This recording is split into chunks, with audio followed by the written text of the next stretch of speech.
안녕하세요, 여러분. 백영기 목사입니다. 오늘 여러분들과 함께 열왕기하 19장 1에서부터 19절 하겠습니다. 열왕기하 19장 1에서부터 19절까지의 내용을 보도록 하겠습니다. 자, 오늘 본문에 보면 이제 흘러가고 있죠. 어디로 흘러가고 있냐? 히스기야가 믿음으로 하나님께 기도해서 이스라엘 백성들이 구원받는 것. 그 과정에서 18만 5천 명이 하나님의 직접 개입으로 아수르 군대가 멸망을 하죠. 그러면 여기서 우리가 생각해 볼 게 있습니다. 아수르입니다. 아수르는요, 실제적으로 여기에서 보면 북이스라엘과 남유다를 다 멸망시킨 나라입니다. 그래서 세계 초강대국이라고 얘기를 할 수가 있죠. 지도에 보면 자, 여기 이 지도에 보면 이 아수르란 나라가 아람이란 나라도 멸망시키고 북이스라엘도 멸망시켰습니다. 여기서 이렇게 밀고 들어오는 건 거죠. 강대국인 거죠.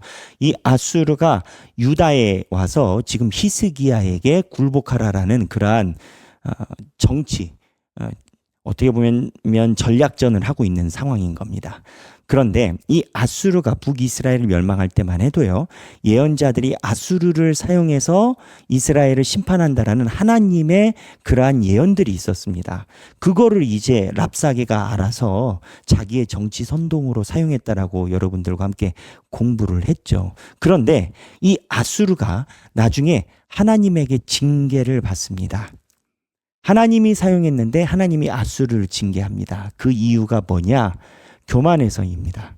어떠한 것 때문에 교만하냐? 하나님이 잠깐 사용한 아수르였는데 이 아수르가 거꾸로 하나님을 마치 자기네들이 이용하거나 자기네들이 위인 것처럼 하나님도 우리를 대적하지 못한다라는 그러한 메시지를 담아버립니다. 언제? 히스기야에게 위협할 때. 그래서 하나님을 의지해봤자 너희들이 살아남지 못한다라는 견지로 아수르가 이스라엘 와서 이야기를 함으로 인해서 이 아수르는요, 하나님이 이 아수르를 멸망시킨다라고 이야기를 하고 있습니다. 그래서 여기가 잠깐 우리가 생각해 볼 내용이 있어요. 국제적으로 보면요, 국제 정치로 보면 이 아수르가 그 당시에 있는 세계 정치로 보면 실제로 이 아수르가 이렇게 강대국이었는데 나중에 이 바벨론이 일어난 바벨론이 아수르를 점령해서 아수르를 무너뜨립니다. 그래서 이 아수르가 무너지고 바벨론이 이렇게 하고 난 다음에 바벨론이 강성하다가 우리가 잘 알고 있는 알렉산더 대왕이 페르시아 이렇게 해가지고 알렉산더 대왕이 페르시아 제국을 하면서 헬레니즘이라고 하는 큰 대제국을 형성합니다. 그래서 역사적인 흐름이 아수르로 갔다가 바벨론이 이겼다가 이쪽에 알렉산더 대왕이 있는 페르시아 제국이 형성이 되거든요. 역사적인 흐름에. 그래서 우리는 일반 역사에서 자연스럽게 기계적으로 왕들 간의 힘의 균형으로 이렇게 된 걸로 생각을 해요. 그런데 오늘 본문에 나오는 성경의 본문은 하나님이 아수르에게 기회를 주셨고 이 아수르를 하나님이 멸망시키게 한 이유는 이쪽 예루살렘에 와서 히스기야에게 자기네들이 겁박을 하면서 싸잡아서 하나님까지 힘이 없다라고 이야기를 해서 멸망시켰다라고 성경은 이야기를 합니다. 우리는 성도이고 신자입니다. 무슨 얘기냐? 세계적인 국제 정치의 흐름, 하나님을 모르는 민족의 정치사도 하나님이 직접 컨트롤하고 있다를 봐야 됩니다. 그래서 믿는 사람의 입장이 아니라 안 믿는 사람들의 입장에서 보면 이 아수르가 실수한 건 딱 하나입니다. 뭐냐? 하나님께 사용된 걸 자기네들도 알아요. 그러니까는 확실히 믿는다기보다는 나쁘지 않은 건 거예요. 북이스라엘 멸망시킬 때 그런 예언들이 있었음을 알 때 나쁘지 않았다라는 거예요. 그런데 자기네들이 과하게 교만해지면 하나님이 도로 쳐버리신다라는 거예요. 이 원리가 우리 이쪽 믿는 이쪽 유대 민족 안에서도 그대로 조금 있다가 적용이 됩니다. 누구에게 적용이 되냐? 히스기야에게 적용이 됩니다. 그런데요, 히스기야에 적용되는 것은 이제 천천히 가면서 보게 될 거고, 이 아수르가 멸망하게 된 이유는 하나님의 심판을 대행한다고 할 때 하나님보다 교만해져서 이 아수르가 멸망했음을 우리가 살펴봐야 됩니다. 그래서 요약하자면 첫 번째, 아수르 멸망 이유.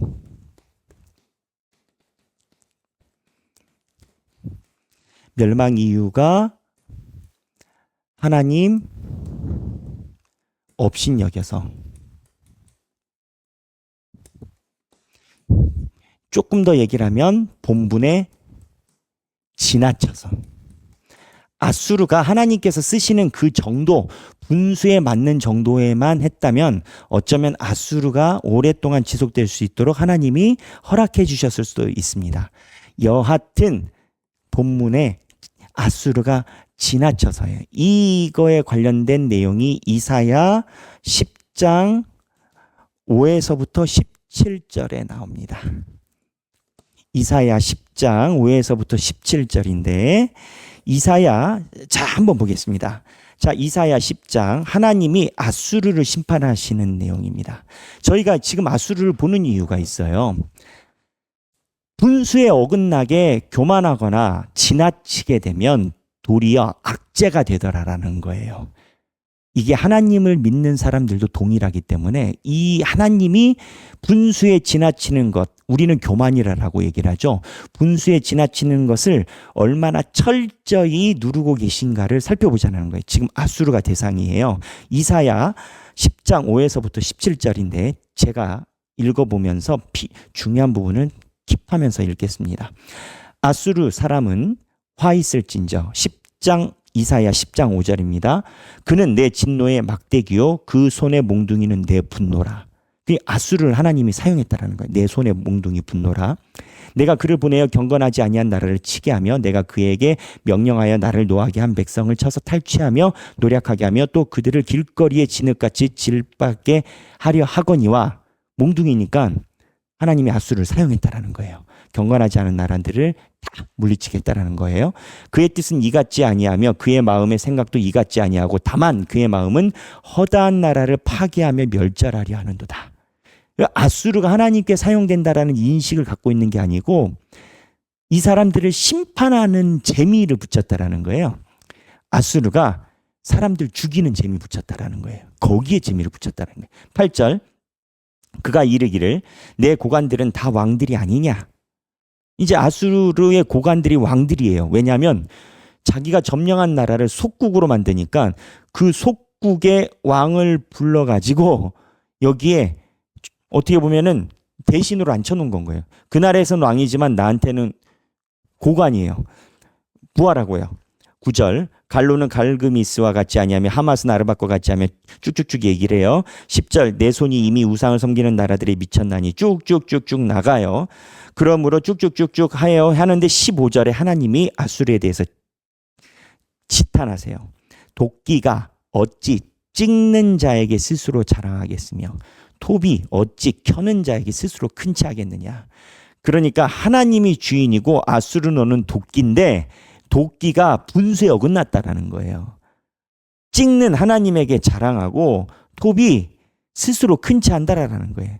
이는 막대기가 자기를 드는 자를 움직이려 하며 몽둥이가 나무 아닌 사람을 들려 하는 것 같음이로다. 16절, 그러므로 주 만군의 여호와께서 살찐 자를 파리하게 하시며 그의 영화 아래 불이 붙는 것 같이 맹렬히 타게 하실 것이라.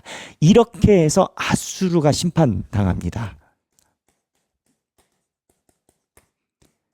아수르가 하나님이 명령하는데 자기가 하나님보다 위에 있다라고 생각하고 하는 건 거예요.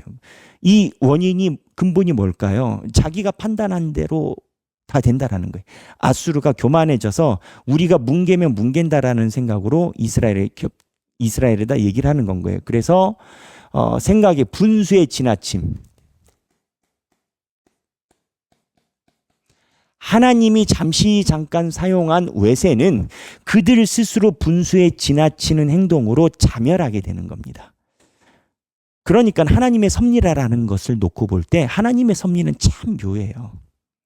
교만하고 분수에 지나침도 그대로 놔둬버려요.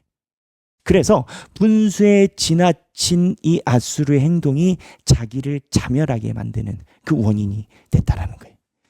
그리 이 부분이 오늘 열왕기하 19장 1절에서부터 나와요. 그러면 어디에 나오냐? 19장 1절에 4절에 보면 히스기야가 그래요. 아수르가 랍사게가 살아계신 하나님을 비방하였으니 당신의 하나님 여호와께서 혹시 그의 말을 들으셨을지라 라고 꾸짖으소서 라고 했더니 6절에 여호와의 말씀이 너는 아수르 왕의 신복에게 들은 바 모욕하는 말 때문에 두려워하지 마라 라고 얘기를 하세요. 그러니까 하나님께서 지금 아수르에 대해서 하나님께서 징계하게 되는 그 이유가 이러한데고, 제가 방금 얘기를 한 것처럼 이사야 10장에 아수르의 교만 때문에 멸망시키시기로 하나님이 마음 먹으셨다라고 이사야가 예언을 한 건 거예요. 그러니까 아수르가 하나님에 대해서 비방한 거를 걱정하지 말라라는 거예요. 이사야 입장에서는. 자, 그러면 생각을 바꿔봐요. 이사야가 히스기야한테 왜 아수르 걱정하지 말라라고 했을까요? 아수르가 네가 문제가 아니고 하나님의 이름을 건드렸다라는 거예요. 그래서 히스기야 너 빠지고 너랑 상관없이 아수르는 하나님이 때린다라는 거예요. 근데 히스기야가 이걸 알고 있었어요. 뭐냐? 이 구조는 성경에 우리가 보고 있는 결과적인 구조인데, 히스기야가 이 이야기를 듣고 이사야에게 부탁하고 나서 히스기야가 올라가서 기도합니다. 기도하고 그리고 하나님께 매달립니다. 왜 매달릴까요? 사방이 막혔기 때문에 매달렸습니다. 하지만 성서학자들이 이야기를 하는 히스기야는 나의 능력과 하나님 능력의 경계를 안다라고 봅니다.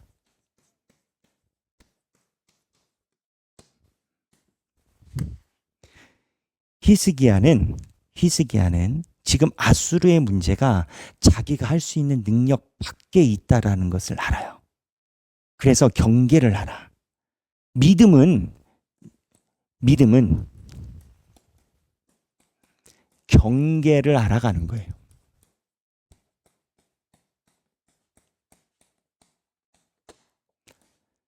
히스기야는 하나님께 매달릴 수 있는 일과 자기가 해야 될 일에 대한 구분을 해낼 줄 아는 건 거예요.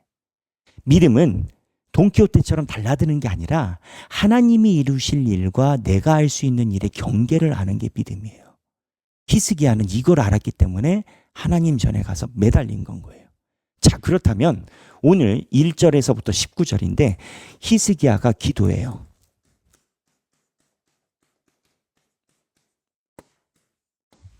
히스기야가 기도를 하는데, 자, 여기 보면은 이제 19장에 기도하기 전에 10절에 보면 아수르가 또 교만해서 넘어가는 내용이 나오죠. 내 하나님 예루살렘을 아수르 왕의 손에 넘기지 아니겠다 하는 말에 속지 말라.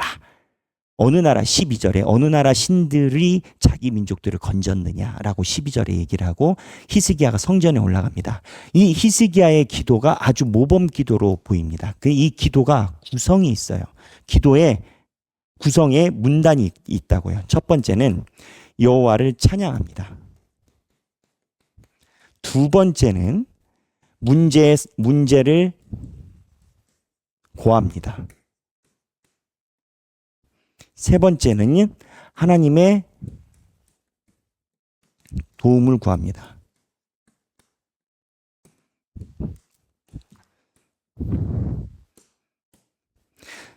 자, 성경 본문 보겠습니다. 19장입니다.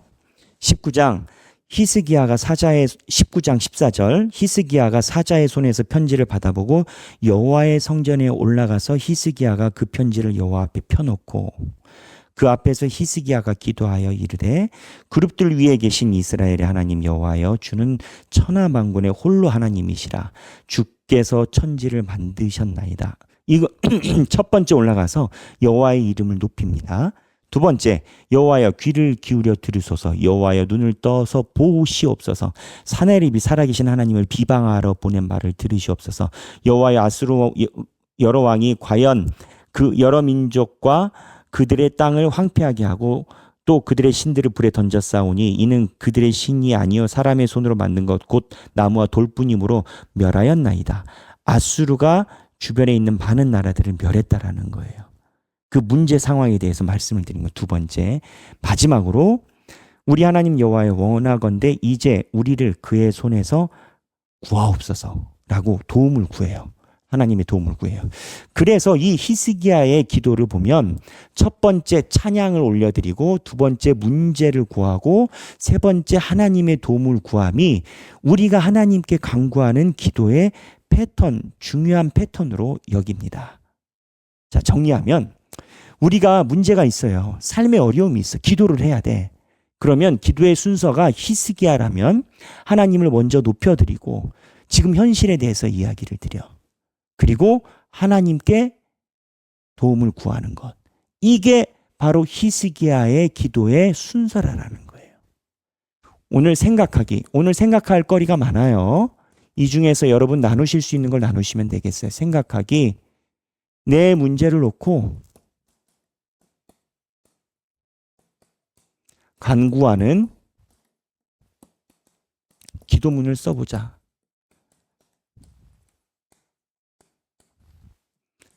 자, 여기 보면 기도문을 써보자. 우리 또 생각할 게 첫 번째, 분수에 지나치는 삶. 하나님께서 주신 소명에 지나치는 삶. 아수르가 하나님이 준 소명이 뭡니까? 하나님이 부여한 일 아니겠습니까? 소명의 지나침에 대해서 묵상을 해보고 나의 생각을 반추해 볼 수가 있고, 또한 믿음은 히스기야처럼 나의 능력과 하나님의 능력의 경계를 하는 것. 세 번째는 내 문제를 놓고 히스기야의 기도에 의해서 간구할 수 있는 삶. 이 세 가지 생각하기를 놓고 여러분들이 묵상해서 마음속에 하나님께서 주시는 음성을 따라서 나눠보기를 하시면 좋을 것 같습니다. 오늘 본문은 열왕기하 19장 1에서부터 19절입니다. 모두 행복한 성경 읽기 되시길 바랍니다. 감사합니다.